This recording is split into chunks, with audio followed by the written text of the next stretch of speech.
جو جوانوں کے اوپر ضروری ہے کہ اسٹڈی کریں. میں ایک بات, چونکہ آپ لوگ ایجوکیٹڈ لوگ ہیں اور میں ہر سال پڑھتا ہوں اس بات کو دوسری جگہوں پہ جہاں پر بھی اشرا پڑھتا ہوں, یہ بات آپ لوگ ذہن میں رکھیں.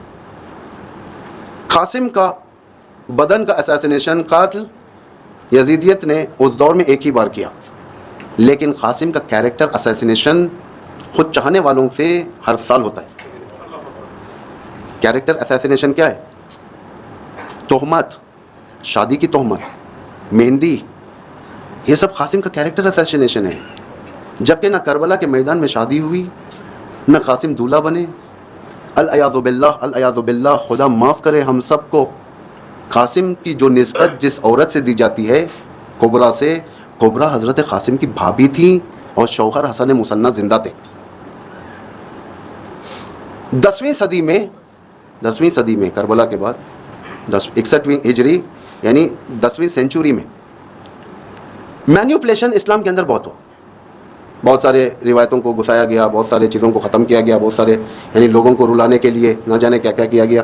اس کے اندر یہ روایت یعنی جو اصل روایت نہیں ہے, جھوٹ, تہمت, اس کے بعد سے اسلام کے اندر آئی. اتفاق سے اس رواج کو اتنا پھونکا گیا, آج انسان کی ضمیر نہیں ماننے کے باوجود بھی اتنا وہ عادت کر چکا ہے کہ وہ نوحے میں پڑھتا ہے پابندی سے 7 محرم میں بیان کرتا ہے. بعض نوحے ہوتے ہیں, کبرا نے کہا قاسم دولہا کس سونے بند میں سوتے ہوئے, ہماری طرف چلتا ہے. یہاں پہ نہیں معلوم یہ کون سے نوحے چلتے ہیں حضرت قاسم کے. خدا کی قسم وہ میدان شادی کا میدان نہیں تھا. وہ جو قاسم کے بارے میں کہا جاتا ہے, 14 سال کا بچہ, امام کا بھتیجا, امام کا بیٹا, جو مقصد صرف کربلا میں قربانی کا مقصد, جو امام قدم بقدم یہ بتاتے ہوئے لے کر آ رہے ہیں کہ لوگوں کو وہاں پہ ہمیں قربان ہونے جانا ہے. کبھی یہ نہیں بتایا کہ کربلا میں ہمیں جا کر قاسم کا ریسیپشن کرنا ہے, نہیں ہے. آپ لوگ تحقیق کریں, آپ لوگ جائیں, دیکھیں, اسٹڈی کریں. خدا را قاسم کو اس الزام سے باہر کریں, بری کریں. یہ کیریکٹر اساسینیشن ہے ایک امام کے فرزند پر. امام حسین کا سر نیچے ہو جائے گا. جس امام حسین کی بیٹی سے نسبت دیا جا رہا ہے وہ بیٹی امام حسین کی حسن مثنیٰ کی بیوی ہے. حسن مثنیٰ امام حسین کے داماد, اور کربلا کے اندر موجود روز عاشورہ وہ زخمی ہوئے زندہ تھے. ورنہ اگر خدا نخواستہ شہادت ہو جاتی تو ایک احتمال, وہ بھی شہادت کے بعد اسلامی قانون یہ ہے کہ 4 مہینے تک, اس میں بھی احتمال نہیں دیا جا سکتا. یہ تو کھلی تہمت رائج ہو چکی ہے ہمارے درمیان. یہ جب تک ہم منہ نہیں کھولیں گے, یوتھس کو نہیں بتائیں گے, جوانوں کو نہیں بتائیں گے, ایجوکیٹڈ لوگوں کو نہیں بتائیں گے, انٹلیکچوئلز اگر خدا نخواستہ خاموش رہیں گے, علماء خاموش رہیں گے, کل کے دن امام حسین, امام زمان, حضرت زہرا, امام حسن سب دامن پکڑیں گے, کہیں گے تو ہمارے خاندان پر خدا نخواستہ غلط رشتے کا الزام لگایا. یزیدیت نے ایک بار اساسینیشن کیا تھا کربلا میں, ہم تو ہر سال کیریکٹر اساسینیشن کرتے ہیں. جوان, میں نے سنا کہ آج کوئی ذاکرہ جو لیڈی, محترم لیڈی یہاں پر جو پڑھتی ہیں صبح میں, انہوں نے اس رسم و رواج کو ڈینائی کیا باقاعدہ, یعنی کنڈم کیا ہے. یقیناً زبان کھولی, زبان کھولنے والے امام کے سامنے بری ہوتے ہیں. محشر میں جس وقت پیش کیے جائیں گے ہم لوگ, خدا پوچھے گا تو نے وہ کیوں نہیں بیان کیا جو الزام لگ رہا تھا. ہم کہیں گے لوگوں کے ڈر سے, لوگوں کے ڈر سے. خدا کہے گا تجھے لوگوں کا ڈر تھا, میرا ڈر نہیں تھا.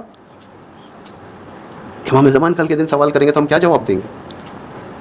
اور یہ جو جتنے مصائب ہیں, قاسم کی شادی وغیرہ, یہ سب لیٹسٹ مصائب ہیں, بنائے ہوئے مصائب ہیں. یہ کتنے سال پہلے بنے, زیادہ عرصہ نہیں گزرا. ایک عزاداری کی تاریخ اگر آپ دیکھیں گے, جس عزاداری کی تاریخ میں بعض ایسے مصائب جو مینیپولیٹڈ, جو شمال ایران میں بنتے تھے اور اس کے بعد وہاں سے ایکسپورٹ ہوتے تھے عراق کے اندر پڑھا جاتا تھا. اس دور میں آج کی دور کی طرف فکر نہیں تھی. لوگ کتاب لے کر ممبر پر بیٹھ کر مصائب سناتے تھے. اس میں کیا لکھا ہے کیا نہیں لکھا ہے کسی کو کچھ نہیں معلوم, اور اس کتاب کو حجت بنایا جاتا تھا. آج جو نزدیک ترین, کربلا سے نزدیک ترین جو کتابیں جو گزری ہیں, یعنی 200 سال کے اندر, 150 سال کے اندر والی, اس کتاب کے بارے میں کوئی بات کرنے تیار نہیں. اس سے زیادہ نہیں بولوں گا میں, لیکن درود ہو اس لیڈی پر, اس محترمہ پر جو یہاں پر عورتوں کے اندر بیان کی, کیونکہ عورتوں میں زیادہ رسم ہے یہ مہندی کا. کہاں سے ہے مہندی کربلا میں؟ پانی کہاں سے آیا مہندی بنانے کے لیے؟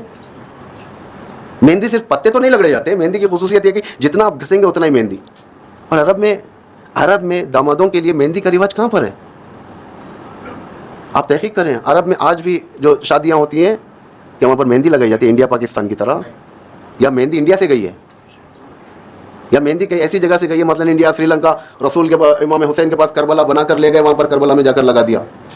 توجہ کریں, تحقیق کریں, آپ لوگ خدا را تحقیق کریں. قوم کی حماقت کے دلیل یہ ہوتی ہے کہ وہ قوم کی حماقت یعنی وہ قوم ایڈیٹ قوم ہوتی ہے جو قوم سننے کے بعد تحقیق نہ کرے. امام فرماتے ہیں ایسے لوگوں کو میں اپنے ساتھ نہیں رکھتا, ایڈیٹس کو. ہم کہتے ہیں ہم دیوانے اہل بیت کے, ہم جو چاہے کریں گے, ہم اماموں کے دیوانے, مر مٹیں گے, فلاں کریں گے. دیوان ہیں, اشعار بھی ہیں, ہم علی کے دیوانے, یا کہیں پر دیوانے دیوانے. اماموں کو دیوانوں کی ضرورت نہیں ہے, انٹلیکچوئلس کی ضرورت ہے. نعرہ حیدری دشمنان اہل بیت پر, انٹلیکچوئلس چاہیے امام کو. دین میں فقیہ ہونا چاہیے انسان. فقیہ سے مراد مجتہد نہیں ہے, کم از کم دین آموزی ہونی چاہیے ہمارے پاس. اتنا تو ہمارا لاجیکل مینرز ہے کہ ہم دیکھیں یا بات صحیح ہے یا نہیں ہے.